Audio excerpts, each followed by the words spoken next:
Hello, friends, and welcome to this live edition of Syracuse Sports. Syracuse Sports,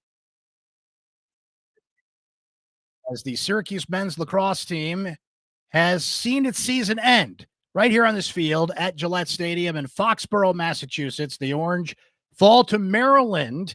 14-8 was your final score here in Foxborough. Syracuse's first appearance in the Final Four since 2013. They might as well call this thing the Maryland Invitational. Maryland pretty much here every year. They are going to get a rematch with Cornell, the 2022 national championship game. And that's quite a story in and of itself. Cornell looking to win its first national title since 1977. They have lost in their last 5 national championship games, including to Maryland in 2022. So that's what will happen on this field behind me on Monday. You can see some practices going on here there's all kinds of lacrosse going on this weekend.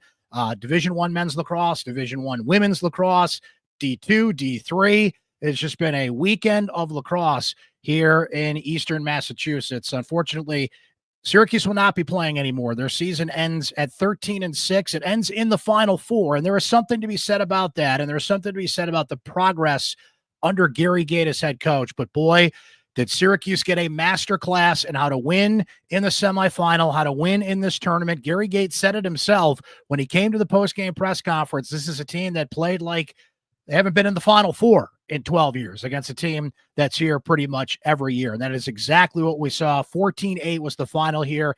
And look, Maryland is a team that will just jump on your every inefficiency. You have to play the perfect game to beat Maryland.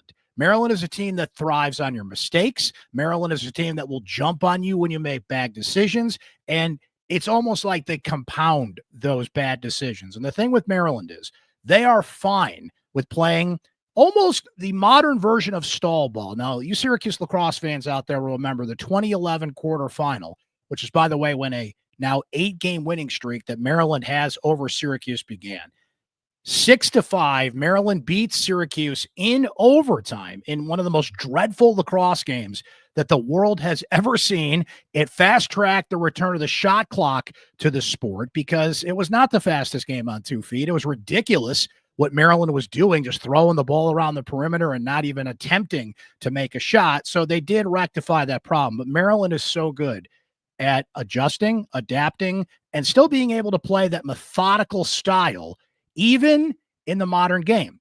What Maryland did all day today, what Maryland has done all year, when you look at the scores of Maryland games this year, rarely do you see an opponent get into double digits. Only 3 teams scored 10 or more goals against Maryland this year. And Maryland is a team that still has not scored more than 14 goals all season. They won 14-8 today, so they tied the highest mark that they've scored all year. But Maryland is not a run and gun team. I mean, we're coming off a weekend where Syracuse played Princeton 19-18, Cornell Richmond. That game before that in Hofstra was also high scoring, back and forth, the game at its best. Maryland is fine with taking the ball into the last 10 seconds of the shot clock, wearing you down, pouncing on your mistakes. So it's a contrast of styles. It is much harder for a team like Syracuse that likes to run and gun, get up and down the field, play the beautiful game in its most beautiful way, the creator's game, the way it's supposed to be played. But man, Maryland just loves to throw a monkey wrench right in your spokes and say, deal with that. Syracuse did not help matters by playing discombobulated, disorganized, and like a team that was looking around, and I was wondering about this. I wrote a couple stories this week. I mentioned it on one of the pods earlier this week. We had some great guests this week, including Patrick Stevens from Inside Lacrosse Magazine, Quinn Kesnick from ESPN. And I was wondering all week, was Syracuse going to have that we're just happy to be here feeling? Well, that's what we saw in the first half of this game. Syracuse actually scored first. Owen Hiltz rips a nice shot. There was a great representation of Syracuse fans at Foxborough this weekend. It's great to see a lot of you, by the way, here this weekend at Foxborough. So they were back, and there's a lot of alumni here. There's a lot of people that were back to see Syracuse where they think they belong in the Final Four, which Syracuse used to be able to just book Memorial Day weekend plans wherever the Final Four was, and that hotel would be there waiting for you. Not so much in recent years. This was Syracuse's first trip here to the Final Four since 2013, right? But Syracuse just looked like a team that did not belong on that field today. And the worst team you can play like that against and make mistakes and miss defensive assignments and throw the ball away and just have those mistakes compound, the old snowball rolling down the hill, is Maryland. Maryland is a team you have to crank up the patience, you have to match their physicality, and you have to play smart lacrosse just to be in the game, let alone hope to win the game. So Maryland just outclassed Syracuse. They put on a master class here today. This is why Maryland has been to 11 Final Fours in John Tillman's 14 years as head coach. John Tillman is unequivocally the best coach in college lacrosse. There's a lot of great coaches in the sport, many of which we saw on this field this weekend at all levels, by the way, but no one makes a game plan better than John Tillman. And the thing is, it really struck me. Gary Gait mentioned a couple of times during the week that Syracuse would have to make some tweaks to play Maryland, which he's right about. But that's half the battle right there. When you cannot put your style of play on the field and you have to adjust to the other team, you're already behind the 8 ball. Maryland doesn't have to do that. Maryland just comes in here and they're going to play their games. Not to say Maryland can't adjust, can't figure some things out. If Maryland had to chase Syracuse around, they could do that. But I'll tell you what Maryland did an excellent job of today is they took away Syracuse's biggest strength. John Mullen was unequivocally the best face-off specialist in the country this year. He led the country in wins. He is a beast to deal with. He's a physical specimen. My colleague Connor Pignatello wrote a terrific piece about John Mullen on syracuse.com that if you guys haven't had a chance to check out, I would highly recommend you check out. But Maryland today, when you look at faceoffs, they won 14 of 24 faceoffs. Now, they did it by committee. Mullen is the only guy that takes faceoffs for Syracuse. Maryland had two different players out there winning faceoffs. But again, you give John Tillman a week to deconstruct what Mullen does, where the advantages are. Maryland was terrific on the wings coming in, and possessions are gold when you play Maryland. You can't give the ball away. And when you look at the final turnover numbers here, Syracuse had 5 less turnovers than Maryland. Maryland actually had 15 turnovers to Syracuse's 10, but 10 might as well be 20 against Maryland because of the way that they pounce on mistakes and get the ball the other way, and they'll score, or they'll just keep the ball away from you. They will play keep away as well as anybody can in the modern game of lacrosse with the shot clock, as we mentioned there. So Syracuse was just impatient, made mistakes, and you look up and it's 8-1. There was a point in this game, Maryland went on an 8-0 run, answering that Owen Hiltz goal to open scoring. Maryland held Syracuse scoreless in this game for 26 minutes and 54 seconds in the first half. As if that's not impressive enough. That's the 11th time this year that Maryland has held an opponent scoreless for over 20 minutes, right? So it just kind of shows you the absolute machine that you were up against today if you were Syracuse. Syracuse got outcoached, they got outclassed, they got outplayed, right? A big slice of humble pie out there today. Here's the good news, though. Syracuse returns. Now, mind you, we're in the portal era, and we're in that weird era of college sports where you don't quite know how things are going to go. But you think of all the players that Syracuse is going to get back next year. They lose Owen Hiltz, who scored in 64 consecutive games in his Syracuse career, beating a record set by the great and late, rest in peace, my friend, John Zilberti, right? Sam English transfers from Princeton, has been one of the best two-way midfielders in the country. Frankly, Sam English did not have a great NCAA tournament.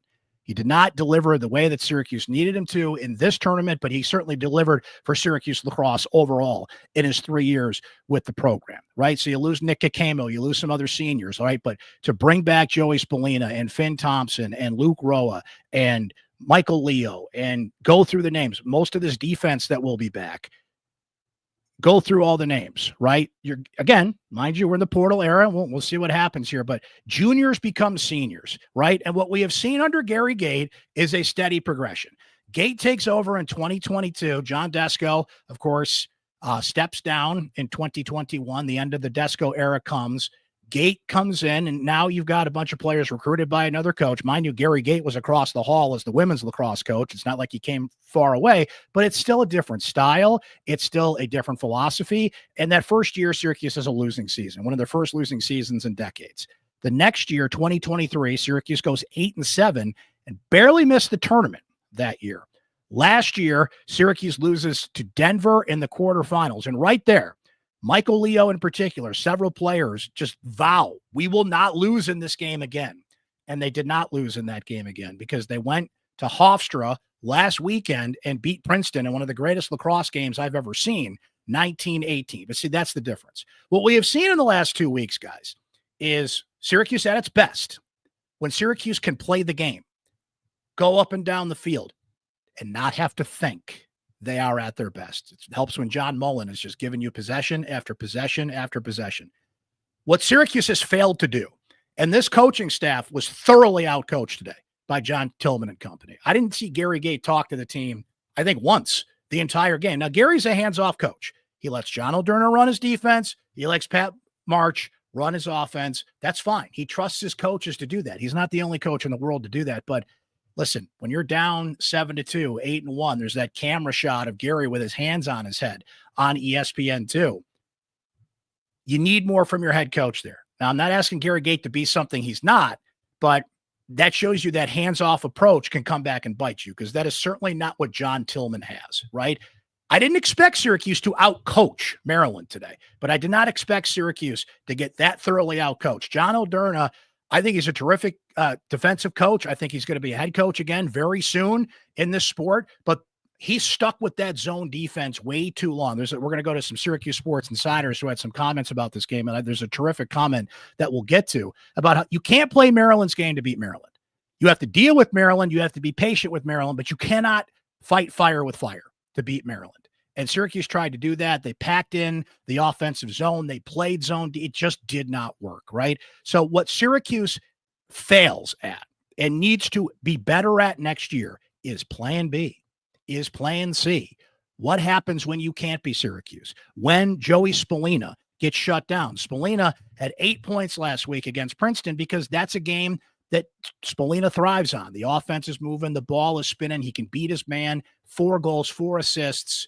That's a Joey Spallina game. Maryland today, with a week to get ready for him and some terrific defenders, they know what to do to take Spallina out of the mix. So what's plan B? What's plan C? Who runs the offense? Who's the quarterback, right? Who do you go to when you sense that Joey's out of the game? Syracuse got thoroughly outcoached in that sense, which, again, there's no shame in that because Maryland outcoaches everybody. And I do think that Maryland is going to beat Cornell on Monday. It's pretty incredible, though, what Cornell did today. C.J. Kirst is the best player in college lacrosse. He is going to win the Tewathon Award, which is the Heisman Trophy for college lacrosse, for those of you not familiar with it. Give it to him right now. He had 108 points this year. He's one of the greatest players in the history of the sport. He was the first pick in the recent Premier League draft, the PLL.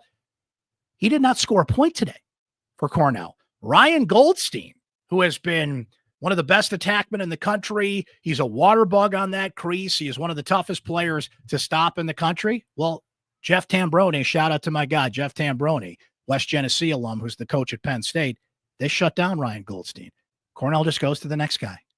They just went down the line. They went to their depth. Syracuse, while it has a lot of talent, they are incapable of doing that. They can't go down the line and have somebody else win them the game. If Joey's on his game and it opens everything else up for everyone, great. Syracuse is in its flow. When you play a team like Maryland that can just stick that stick right in the spokes and shut you down and then just wear you down mentally, playing a game against Maryland is like falling into quicksand. It's a slow, steady, I'm not getting out of this type of mistake. And think about that. Just think of the slow crawl, the slow descent into insanity when you are in quicksand and you know you can't get out of it. So that's what Maryland did. They jump on Syracuse. They go on an 8-0 run. And when you're down 8-1 to Maryland and it was 8-2 at halftime, game over. You are not crawling out of that hole, right? So Syracuse has depth. They just don't have good plan B and C. Syracuse can win their way. And remember, Syracuse had come into this Final Four with 3 straight 1-goal wins. They recovered late in the year. They won the ACC championship, which, again, is a step forward for Syracuse, and that needs to be commended. It needs to certainly be complimented if you're Syracuse. 3 1-goal losses, but they had to pull off the epic comeback of all time to beat Harvard at the Dome, right? When John Mullen just said, give me the ball and you're not getting it back with all those face-off wins.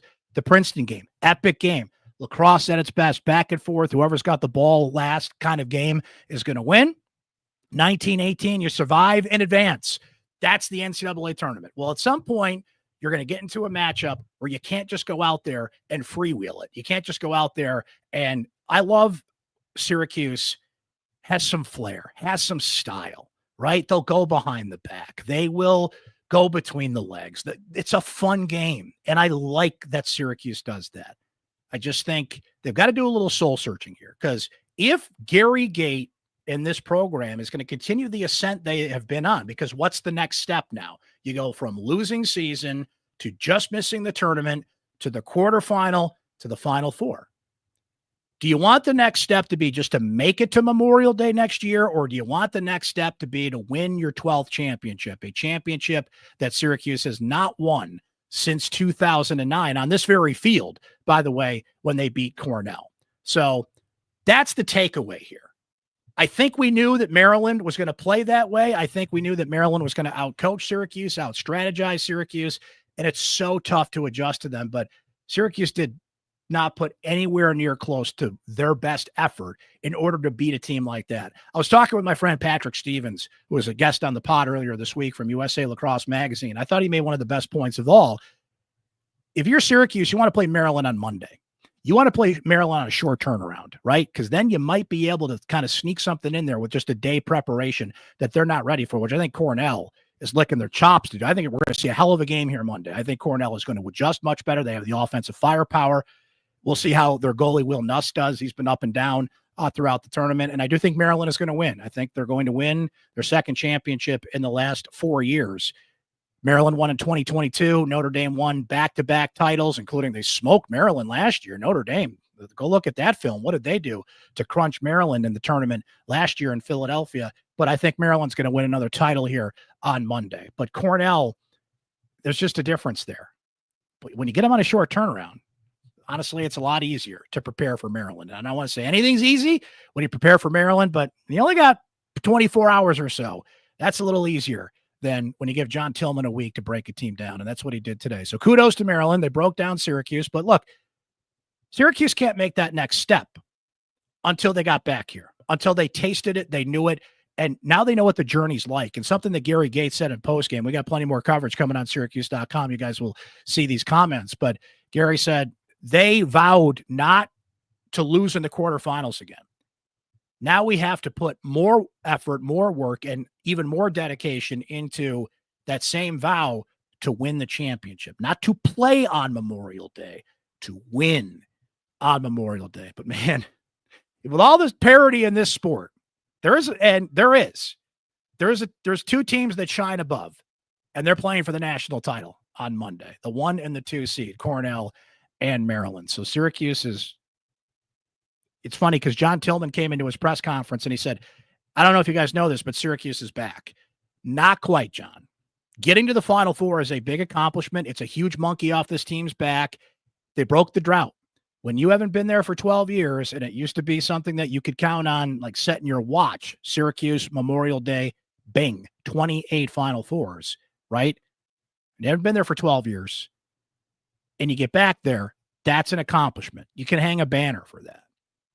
But lessons learned today about they're so close, yet so far away from being a championship program once again here today. So I didn't really give any stats or anything. I just kind of wanted to go over the philosophy of the game, if you will. But Eric Spanos and Daniel Kelly led Maryland.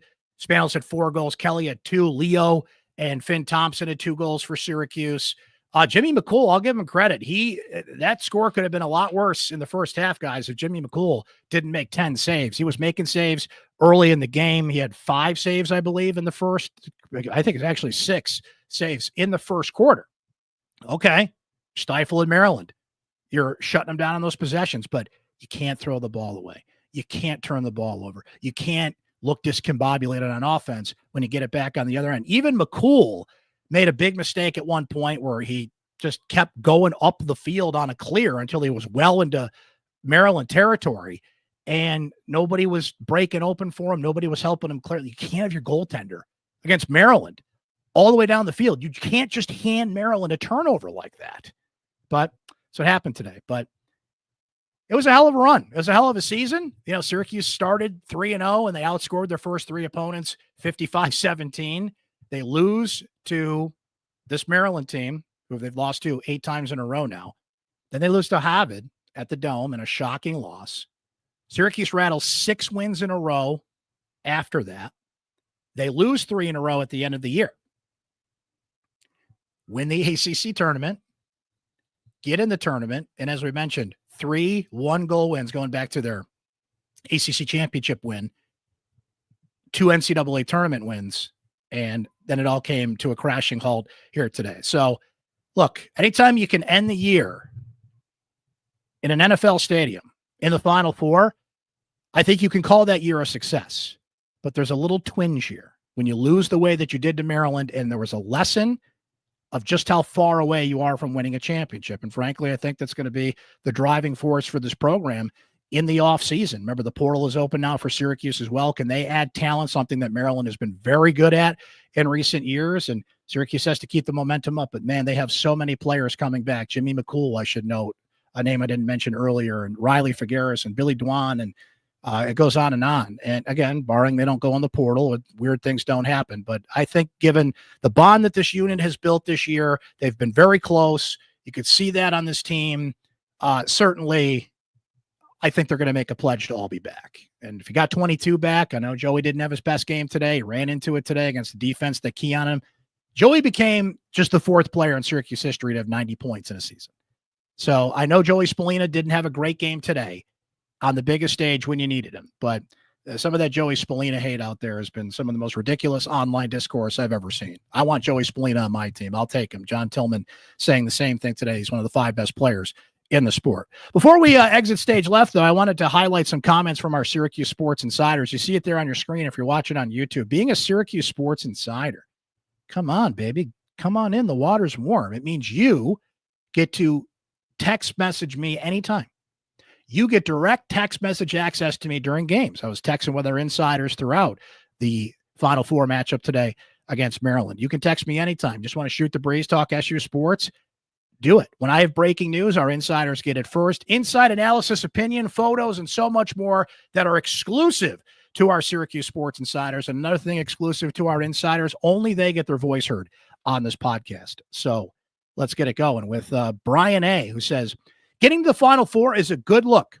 I know this program is all about championships, but that's a good run for a flawed team. Chris K. says, I don't understand why Syracuse doesn't copy the Maryland model. Flashy offense may be exciting, but defense and discipline win championships. All the Roa, English, and Spallinas did zip against a fundamentally sound and well-coached team. I think you find the middle ground there, Chris. I don't think you completely change your philosophy if you're Syracuse, but you got to find a middle ground there, that you're not at such a disadvantage when you play a team like Maryland. Maryland's not going anywhere, okay? They're going to be not back here. The Final Four next year is in Charlottesville, Virginia, but they're going to be back in the Final Four next year, and the year after that, and the year after that. As long as John Tillman's there, just book it. They're going to be there. So you got to find the middle ground on how you beat a team like Maryland. Jared G., good insight here from Jared, who says, I'm watching most of the games this year. We missed a few key pieces. A lockdown long pole, someone other than Carter Rice to play good short stick defense, and a burner on attack. Maryland extended man pressure far away from the goal, and Syracuse could not exploit it one-on-one and beat their man on a sprint, and we miss Brendan Curry for that. There you go. There's a name for you there. I think Jared makes a great point, and one thing that Maryland is so comfortable in doing is they will play in the middle of the field. They will use their short stick defensive middies and basically challenge you to do the same. That's how they won the first game. They won the middle of the field. That's how they did it today. I think Jared made a great point about playing off the ball, challenging Syracuse wherever they were, and it just forces the mistakes. You have to be the team that messes with the other team. You have to be the team that makes them think, overreact, which Syracuse can do to certain teams in the sport, but not to the best of the best in the sport. Frankie M. says, good season, lost to a better team, didn't seem to have the right plan on offense today, but turnovers and lost faceoffs probably the main reason for that. Hope you had fun anyway. Frankie, I had a blast here in Foxborough this weekend for sure. Sam in Syracuse, or Sam in Syracuse if you prefer. I love that name. Syracuse made no attempt to speed them up whatsoever. Packing it in with a soft zone defense and trying to beat Maryland at their own game was always a losing strategy, especially down 5 goals. All right, guys. Thanks for hanging with me on this special live edition of Syracuse Sports. We didn't do a ton of lacrosse pods this year. I hope we get to change that. I've heard from our insiders. I've heard from our readers. I've heard from a lot of people. Thank you for that, by the way, that you guys enjoy the coverage of Syracuse lacrosse. So let's do more lacrosse pods next year. We cranked out a bunch here once Syracuse got into the tournament. We had great guests like Paul Carcaterra, Quinn Kesnick, Anish Shroff, Patrick Stevens. Our insiders certainly appreciative that we put a little more effort into lacrosse. I love lacrosse. I mean, twist my arm. It's my favorite sport to cover. It's my favorite sport overall. I played the sport. I've got a deep place in my heart for lacrosse, so you don't have to twist my arm very far to talk more lax and cover more lax. So let's make sure we do that next year. But thanks for coming along for the ride this season. And it's a ride that ends here in Foxborough at Gillette Stadium as Syracuse loses to Maryland 14-8 in the Final Four. Maryland goes on to play Cornell for the national championship on Monday here at Gillette Stadium. You guys enjoy the rest of your Memorial Day weekend. We're certainly thinking about all those that paid the ultimate sacrifice for this country. And thank you so much for your service in doing that. Enjoy the rest of your weekend, everybody. We'll talk to you again soon.